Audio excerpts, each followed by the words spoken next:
Hello, welcome to my house and welcome to my channel. I'm Laura Cepeda and today I'm going to show you something quick, beautiful and useful. Look, I'm going to show you how you can make this edge with the hook with just few steps. You will learn how to make this beautiful stitch.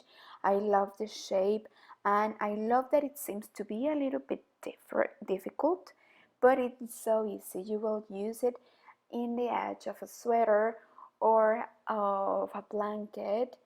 Imagine this in your pockets or in a scarf, in many other things, or maybe in the edge of a beanie. I think it must be beautiful and different too. But well, remember that before we start, it's important you subscribe. So let's start. To buy all the materials that I use in all my videos, you can visit my online store www.lauracepeda.es and we will send it right to your house. Well, I will make this technique with the hook. First, you need to have a base. Imagine that you already finished your sweater, your blanket, your beanie, your scarf. Imagine that you have ready your project, okay? So you need to have a base. It's important that whatever you have multiples of 3, okay? So in this case, I'm going to make an extra row to have a most firm base. I will make a half double crochet row more and then I will continue with the edge. So remember what I told you, it's important that we have multiples of 3.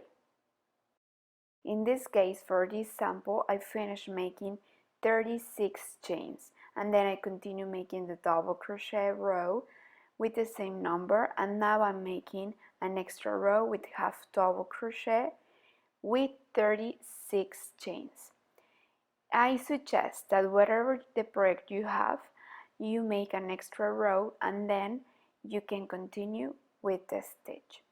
I suggest that you make a half double crochet row and then you continue with the extra stitch.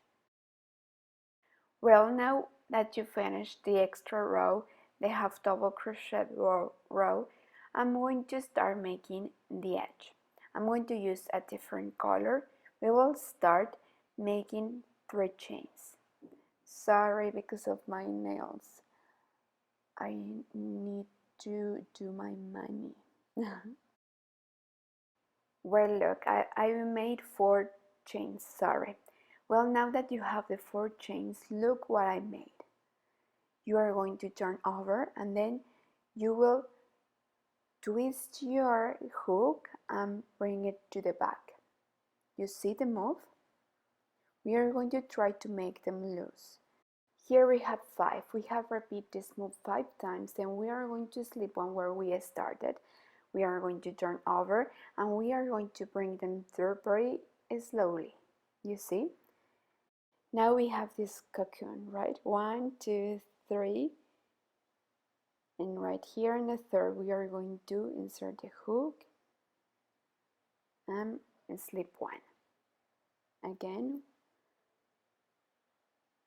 4 chains, and we will repeat turn over, twist and place the hook in the back, turn over, twist and place the hook in the back like this 5 times. And again, we are going to make a cocoon. Slip 1. It's very important that before we continue, we slip 1 where we started, and then we bring them through very slowly. Then we have the second cocoon. We are going to count 1, 2, and in the third, we are going to slip 1. You thought it was more difficult? Well, no, you see it's so easy. And I love how it looks. I like this combination too. I think it looks very modern, this stitch. And now that the crochet it's using, well, I think that you can make so many different things with it.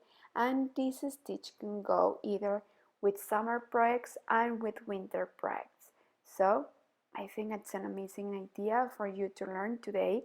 And also, if you're a beginner, I think that this stitch It's not difficult at all. It is very easy. Again, you are going to make 4 chains, and now you will twist 5 times. You will see according to the design that you want and according to your style and to your taste, if you will leave 2 spaces instead of 3, or you want them a little bit tight, so you are going to leave 2 spaces. So you will see. Again, I'm going to skip after 1, 2, and here in the third I'm going to insert the hook, but as I told you, you will decide if you will skip 2 instead of 3. Well, also it's important that, okay, you take this as a reference.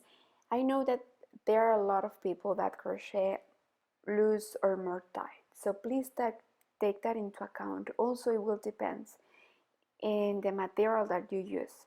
So I suggest that before you start any project, I think that I have repeated this a lot, but it's very important, it's that you make a sample like this one with just few stitches, and that you make the stitch that you want, you make the combination, and you make the idea that you want in a sample, and then you will see if you need to leave more spaces or less, if you need to make more chains, if you like the combination, if you like how the material looks, and everything. It's very important, because then it will be a waste of time if you have done a lot and you don't like. So it's important that you first see if you like it, and then you can continue now make it in a bigger size, right? In a larger size. But well, I will continue with the same number, skipping the same number. Remember, I made 4 chains and then I twist 5 times. Also, you will decide, maybe you will want this cocoon more fully. Well, you can twist more times, okay? Remember this step, slip 1 before you continue, bring them through and skip 1, 2, and in the third we will insert 1. And like this I'm going to continue until I finish the row. Now let's see how it looks. Wow, look how beautiful it looks. I love it. Remember that I love to share this kind of projects, this kind of ideas that are easy, useful, and it can go with any project that you have in mind. Remember, I told you, you can make this stitch either for a winter or summer idea. I hope that you like it, and remember, if you like it, don't forget to give me a like, don't forget to subscribe, and don't forget to share this video.